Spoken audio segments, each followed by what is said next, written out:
Hello, everyone, and welcome to Modern Skills in English. Today, we're talking about a feeling almost every student knows. It's that deep exhaustion, the kind you feel even after a full night of sleep. You wake up, you look at your books, and you feel nothing, just tired and overwhelmed. I feel like you're describing my morning. Exactly.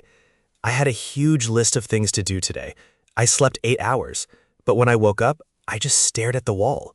I couldn't start. And the worst part is the voice in my head, just saying, "You are so lazy. Just get up. Just do it." I feel so guilty. That voice can be very loud, and it feels true, doesn't it? That it's a personal failing, a lack of discipline. Yes, it feels like my fault. What if it isn't laziness at all? What if that feeling of being unable to start is actually your mind sending you a very important signal? What kind of signal? That I should just give up? No, a signal that your battery is empty. We use words like lazy when we judge ourselves, but lazy doesn't really explain the problem. It's just a label. The real problem isn't your character, it's your energy. My energy? I don't feel like I did anything to lose it. I just sat at my desk all day yesterday, trying to work. Thinking is work. Worrying is work. Feeling guilty is work. All of those things use energy, just like running a marathon. Most students think the solution to feeling unproductive is to force themselves to be more disciplined. They try to study harder. That's exactly what I do. I tell myself, okay, 2 more hours, no distractions. And how does that usually work out? I might get something done, but I feel even worse afterwards, more tired. And then the next day is even harder. It feels like digging a hole that just gets deeper. The real problem isn't a lack of effort. It's that your energy system is overloaded. We need to stop looking at this as a moral failure and start looking at it as a practical problem. Your energy is a resource, and right now, it's empty. When your mental and emotional energy is completely used up, you feel depleted. Depleted. That sounds less judgmental than lazy. It sounds more like a technical problem, like a car that has run out of fuel. Exactly. A car isn't lazy when it runs out of fuel. It just needs to be refilled. So the first step is learning to recognize the real signals that your tank is getting low.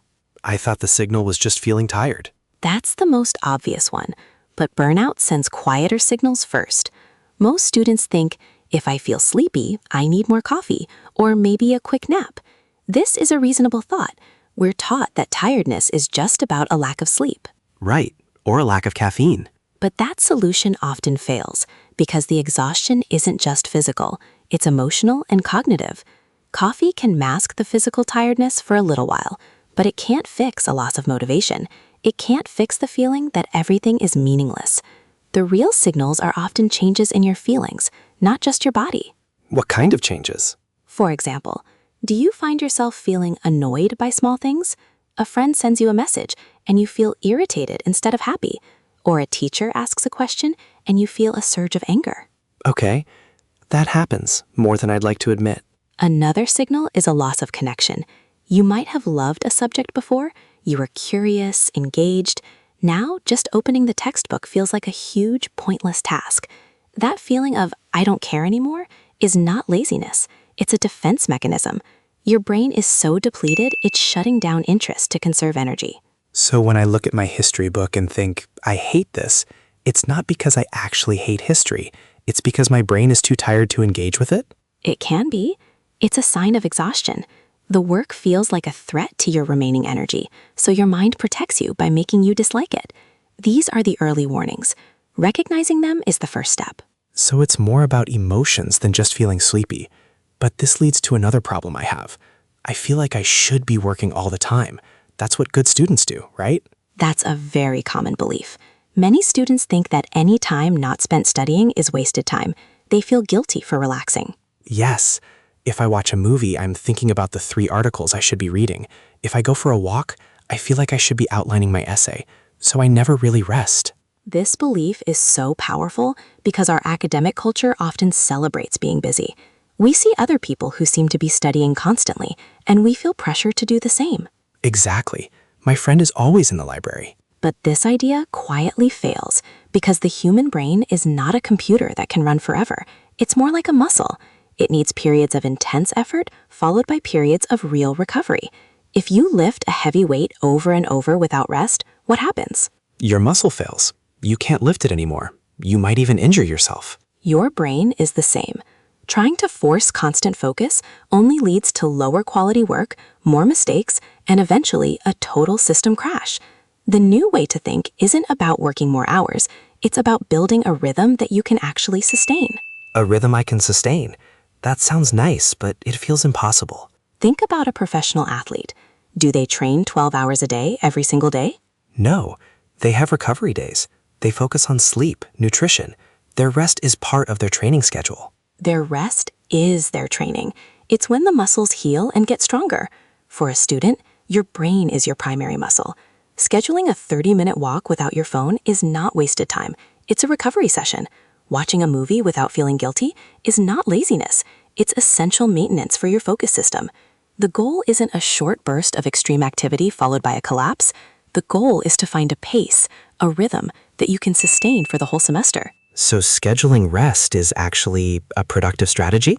It's the only sustainable strategy. This leads us to the third big misunderstanding.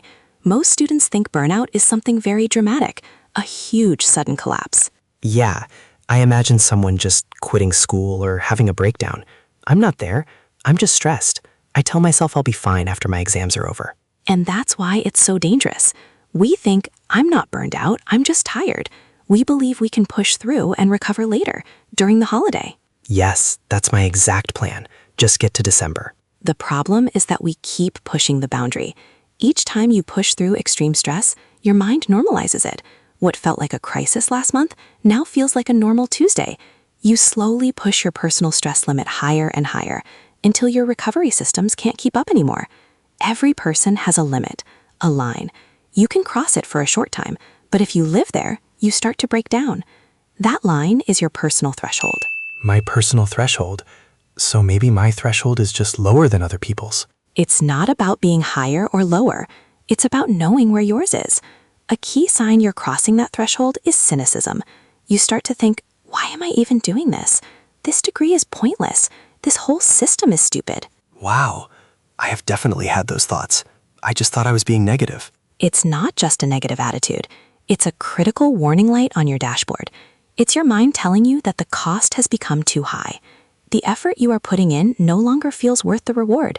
You've crossed your personal threshold from productive stress into damaging burnout. This is making sense, but it still feels hard. I look at other students, the ones who get the best grades, and they seem to be studying all the time. They seem fine. Why does this affect me so much? Maybe I'm just not as strong as them.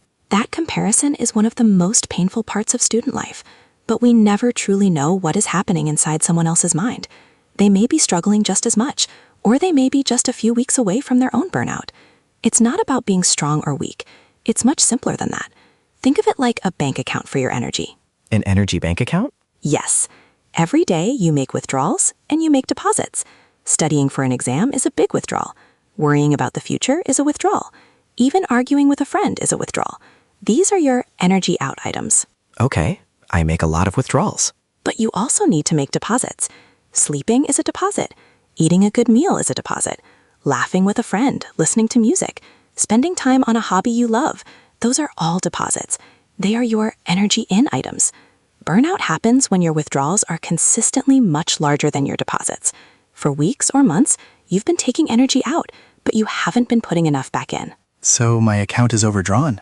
Precisely. And when that account is always empty, you start to feel something else. You begin to feel resentment. You feel resentment towards the very thing that is causing all the withdrawals, your own studies. The subject you once chose, you now see as an enemy. Yes, I feel that. I feel like my own degree is this thing that's attacking me. It feels unfair. So the plan isn't about suddenly finding more willpower. It's about becoming a better accountant for your energy. The goal is to consciously add more energy-in activities to your week. And not just big things like a vacation. Small things.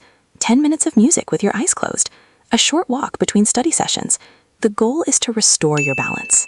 Restore the balance. So I've been making withdrawals for months without making any deposits.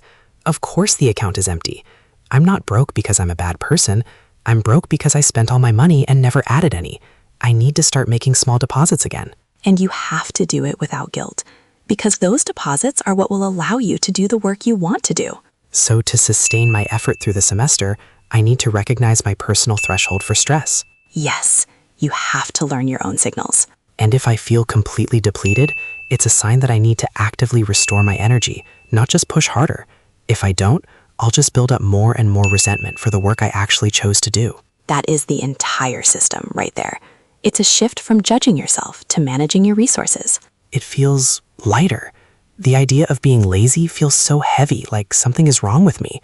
The idea of being depleted feels like a problem I can actually solve. It is a problem you can solve, and it doesn't require a huge dramatic change.